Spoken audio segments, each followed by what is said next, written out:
आज 14 फेब्रुवारी. तसं म्हणायला गेलं तर व्हॅलेंटाईन डे लोकांसाठी, पण आमच्यासाठी छत्रपती संभाजी महाराजांचं बलिदान पर्व. म्हणजे आज छत्रपती संभाजी महाराजांवरती छावा चित्रपट आला आणि चित्रपटांनी वेगवेगळ्या घटना, वेगवेगळ्या कॉन्ट्रोवर्सीज झाल्या याच्यापूर्वी. पण या चित्रपटासाठी जी अपेक्षा घेऊन थिएटरमध्ये आम्ही गेलो होतो, त्या अपेक्षा पूर्णत्वास नेण्यात आल्या. म्हणजे 14 फेब्रुवारीला चित्रपट रिलीज करण्याचं कारण म्हणजे लक्ष्मण उतेकर सरांना त्यांचं म्हणजे एक काय बोलावं त्यांच्यासाठी एवढं कौतुक. म्हणजे एवढ्या कमी बजेटच्या फिल्ममध्ये सुद्धा एवढं चांगलं, एवढं हे मोठं प्रोजेक्ट मोठ्या स्क्रीनवरती छत्रपती संभाजी महाराजांचा इतिहास दाखवणं म्हणजे खूपच चांगली गोष्ट आहे. आणि 14 तारखेलाच रिलीज का, काही लोकांना प्रश्न पडला असेल.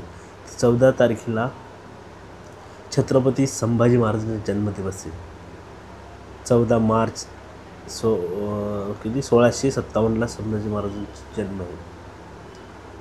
तर 14 तारीखच का निवडली गेली असं लोकांना सगळ्यांना वाटत असेल.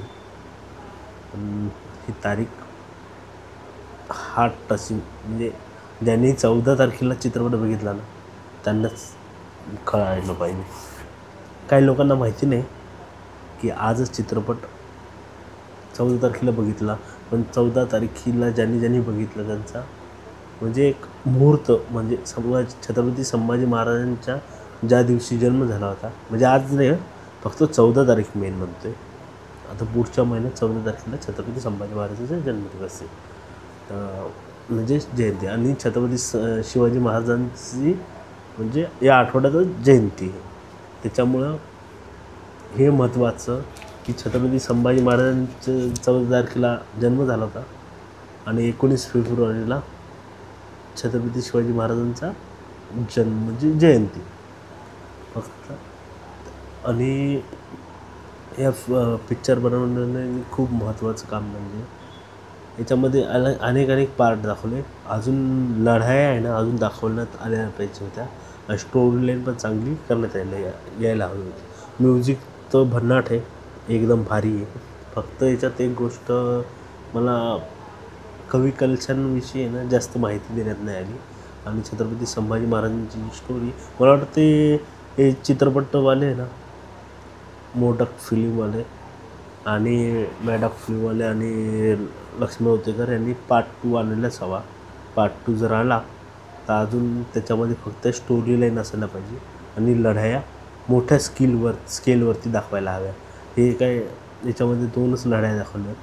तसं छत्रपती संभाजी महाराजांनी जसं रामनगरचं युद्ध जिंकलं होतं, सगळ्या ज्या लढाया आहेत ना, छत्रपती शिवाजी महाराज असताना ज्या लढाया केल्या त्या पण दाखवायला हव्या.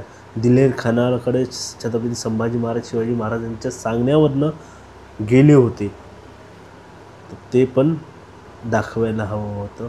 पण छत्रपती संभाजी महाराजांचा हा चित्रपट सुरू होतो छत्रपती शिवाजी महाराजांच्या निधनानंतर. त्याच्यात पण पन्हाळ्याच्या गडकिल्ल्यांचं काही दाखवलं नाही.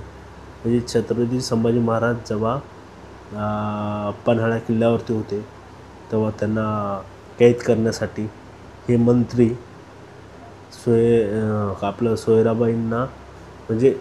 सोयराबाईंना हाताशी धरून हे मंत्री चाल खेळत होते. संभाजी महाराजांना अटक करून राजाराम महाराजांना छत्रपती बनवायचं आणि आपल्या हाती सत्ता घ्यायची असं त्यांचा मंत्र्यांचा खेळ सुरू होता. हे सुद्धा चित्रपटामध्ये दाखवण्यात नाही आलेलं, पण इथून जर स्टार्ट झाला असतं पूर्ण story line, best story line आले असते तर अजून बरं झालं असतं. पण छत्रपती संभाजी महाराज चित्रपट हा जबरदस्त आहे.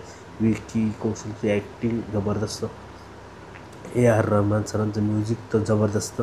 फक्त जे गाणं असायला हवं होतं, एक बाहेर आल्यानंतर धांगधांग म्हणजे आपल्याला म्युझिक घेऊन येतो ना एक गाण्याचं कुठल्या चित्रपटातलं एक हिट गाणं, तसं एक गाणं मिळायला पाहिजे होतं. पण ते गाणं नाही एवढं गाणे फक्त, पण म्युझिक जबरदस्त आहे. बॅकग्राऊंड म्युझिक जबरदस्त आहे. चित्रपटामध्ये ना आम्ही बसलो असताना ना शेवटचा क्षण आहे ना पावत नाही पावत, एवढे रडत होतो ना सगळे.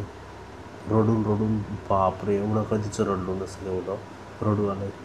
कारण की छत्रपती स्वराज्याचे दुसरे छत्रपती आणि छत्रपती शिवाजी महाराजांचे पुत्र संभाजी महाराजांचा अतोनात छळ करण्यात आला.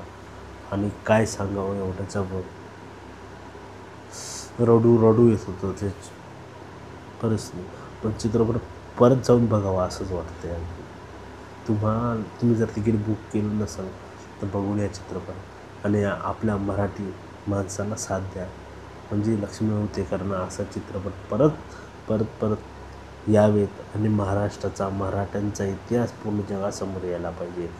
जेवढं बदनामी छत्रपती संभाजी महाराजांची इतिहासकारांनी केली, ती बदनामी धिक्कारून छत्रपती संभाजी महाराजांना पुन्हा एकदा छत्रपतीच्या ज्या गादीवर ती मजबूत आणि अभिमानानं बसवलं गेलं होतं, तसंच त्यांच्या ज्या काही कपट करून त्यांना बदनाम करण्याचं कारण करणाऱ्या लोकांना हा धडा शिकवला गेला पाहिजे की छत्रपती संभाजी महाराज होते मराठ्यांचे दुसरे छत्रपती होते. ते काही साधेसुधे नव्हते. लोकांनी कळवायलाच पाहिजे. आणि मी एकच म्हणतो, चित्रपट बघितला असेल जाऊन बघा.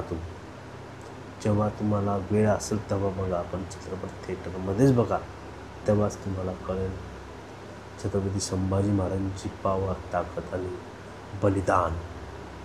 तर धन्यवाद. जय हिंद. वंदे मातरम.